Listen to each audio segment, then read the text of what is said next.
সকলোকে নমস্কাৰ। মই শ্ৰী দেৱজিৎ গগৈ। আপোনালোকে সকলোৱে জ্ঞাত মহিলাৰ বিশ্বকাপ খেলি যিটো মহিলাৰ ক্ৰিকেট দল আছিল, যিহেতু ভাৰতবৰ্ষৰ লগতে অসমবাসীৰো এটা গৌৰৱৰ বিষয়, যিহেতু মহিলাৰ ক্ৰিকেট দলটিত আচলতে অসমৰ এগৰাকী মহিলাই অংশগ্ৰহণ কৰিছিল। তেখেতৰ নাম হ'ল উমা চেত্ৰী। সামাজিক মাধ্যমত দেখা পালোঁ, আচলতে মনত বহুত দুখ লাগিল। তেখেতে যেতিয়া ঘৰলৈ উভতিছিল, ঘৰলৈ উভতোতে তেখেতক কিন্তু আদৰণি জনোৱা মানুহ দেখা নাপালোঁ। আচলতে ইমান অসমৰ হৈ ইমান সুনাম কঢ়িয়াই অনা এগৰাকী মহিলাক আচলতে তেখেতক আদৰিবলৈ মানুহ নোলালেনে বাৰু? এই কথাটোহে আচলতে মই মনত দুখ পাইছোঁ। এইখিনি মই কোৱা নাই, আচলতে এইটো ছ'চিয়েল মিডিয়াৰ মাধ্যমেৰে মই জানিব পাৰিছোঁ, সেই হেতুকে মই আপোনালোকৰ আগত অৱগত কৰিছোঁ। যদি সঁচাকৈ তেনে হৈছে, কিন্তু এইটো ভাল হোৱা নাই। আচলতে যি খেলৰ প্ৰতি থকা আগ্ৰহ, এই আগ্ৰহবোৰ আচলতে নোহোৱা হ'ব যদি আমি উৎসাহ আৰু প্ৰেৰণা নিদিওঁ। গতিকে আপোনালোকক এই ভিডিঅ'টো অকণমান দেখুৱাবলৈ চেষ্টা কৰিছোঁ। বিশ্ব দৰবাৰত নিজৰ নাম জিলিকাব সক্ষম হৈছে, বিশ্ব জয় কৰি আহিছে। কিন্তু দুখৰ বিষয়, তাইক স্বাগতম জনাবলৈ কোনো ধৰণৰ কোনো ব্যৱস্থা কৰা নাই চৰকাৰে। আমাক দুখ লাগিছে বহুত, অত্যন্ত অৱহেলা কৰিছে অসম চৰকাৰে। আজৰি সময়ত সম্বৰ্ধনা কৰিলে নহ'ব। তাই অসমৰ ভূমিত ভৰি থৈছে।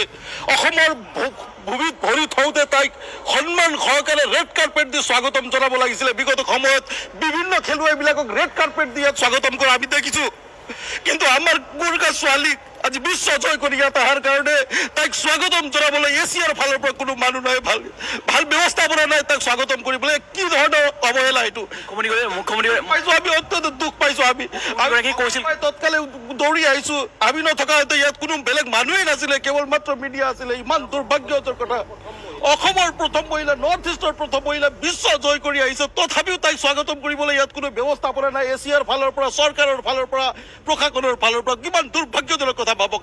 ৰেড কাৰ্পেট দি তাক ভব্য স্বাগত কৰিব লাগিছে, ঢোল পেঁপা গগনা বজাই তাক স্বাগত কৰিব লাগিছিলে। এই পৰিস্থিতিত তাই বিশ্ব জয় কৰি অহা ছোৱালী, তাই কিন্তু বহুত ভাল, তাই একদম হাঁহি মুখে ওলাই গৈছে। কিন্তু অত্যন্ত দুখৰ কথা, চাওক, আমাক বহুত বেয়া লাগিছে, সঁচাকৈ বেয়া লাগিছে।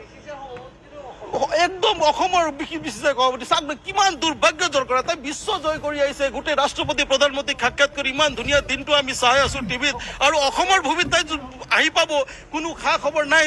এই ৰাতিখন একেবাৰে দিয়া নাই। এছিয়া দিব লাগিছিলে, ইয়াত অসম চৰকাৰে দিব লাগিছিলে।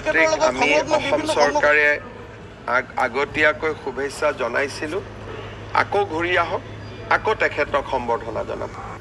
এতিয়া শুনিলে আপোনালোকে কথাখিনি। আচলতে চৰকাৰেও তেখেতক কৈছিল সম্বৰ্ধনা জনোৱা কথা, যিহেতু তাই যেতিয়া বিজয়ী হৈ আহিছিল, সেই সন্মানটো আচলতে যেতিয়া পাব লাগে তেতিয়া পালেহে আচলতে ভাল লাগে। মই ভাবোঁ তেখেতক সন্মানটো যেতিয়া তেখেত খেলি আহি অসমৰ মাটিত যেতিয়া ভৰি দিছিল, সেই সন্মানটো আচলতে তেতিয়া দিয়া হ'লে বহুত ভাল হ'লে মই ভাবিছোঁ। শেষত আপোনালোকে আচলতে কি ভাবে মতামতবোৰ জনাবলৈ নাপাহৰিব। ধন্যবাদ।